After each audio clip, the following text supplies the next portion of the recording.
കലാഭവൻ മണിയുടെ ഓർമ്മകൾ പങ്കുവെച്ചുകൊണ്ട് ഭാര്യ നിമ്മിയുടെ വാക്കുകൾ ഇങ്ങനെയാണ്. ജീവിച്ചിരിക്കുമ്പോൾ ഒറ്റ ഒരു കാര്യത്തിന് മാത്രമാണ് തങ്ങൾ ഇരുവരും ഒരുപോലെ വിഷമിച്ചതെന്ന് നിമ്മി പറയുന്നു. നിമ്മിയുടെ വാക്കുകൾ ഇങ്ങനെയാണ്. മണിച്ചേട്ടൻ ഒരുപാട് പാട്ടുകൾ പാടിയിട്ടുണ്ട്.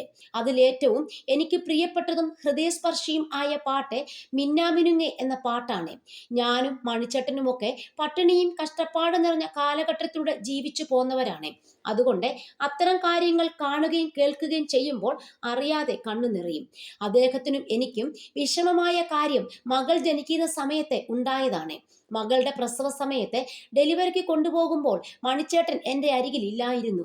ആ സമയത്ത് ഭർത്താവിൻ്റെ സാമീപ്യം ഏതൊരു സ്ത്രീയും ഭയങ്കരമായി ആഗ്രഹിക്കും.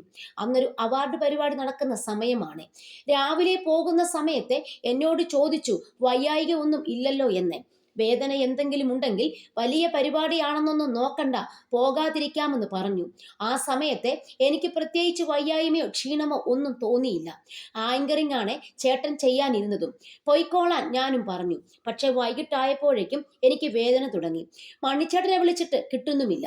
അത് കഴിഞ്ഞ് ഡെലിവറിക്ക് കയറ്റിയപ്പോഴും മോൾ ജനിച്ചു കഴിഞ്ഞപ്പോഴും എല്ലാം ഞാൻ ഏട്ടനെയാണ് തിരക്കുന്നത്. എൻ്റെ ഓർമ്മ പോയപ്പോഴും വന്നപ്പോഴുമെല്ലാം ഞാൻ മണിച്ചേട്ടനെയാണ് തിരക്കുന്നത്. മകൾ ജനിച്ചതും അദ്ദേഹം അറിഞ്ഞില്ല. അതിനുശേഷം ലോഹിതദാസ് സാറാണ് ഈ വിവരം അദ്ദേഹത്തെ അറിയിക്കുന്നത്. ആൾക്കും നല്ല സങ്കടമായി. അതെല്ലാം കഴിഞ്ഞ് മണിച്ചേട്ടൻ എത്തിയപ്പോൾ പുലർച്ചെ 2 മണിയായി. എന്നെ വന്ന് കാണുകയും മകളെ കാണുകയും ഒക്കെ ചെയ്തു. പ്രസവം അടുക്കാറായതോടെ കുറെ ഷൂട്ടിംഗ് മറ്റുമൊക്കെ വേണ്ടെന്ന് വെച്ച് എൻ്റെ കൂടെ തന്നെ മണിച്ചേട്ടൻ ഉണ്ടായിരുന്നു. എന്നിട്ടും ഒരു ദിവസം മാറിയപ്പോൾ തന്നെ ഇങ്ങനെ ഉണ്ടായല്ലോ എന്നോർത്ത് അദ്ദേഹത്തിന് വല്ലാത്ത വിഷമമായി. പിന്നെ മോളെയൊക്കെ എടുത്തതിന് ശേഷമാണ് ആ വേദന മാറിയത്.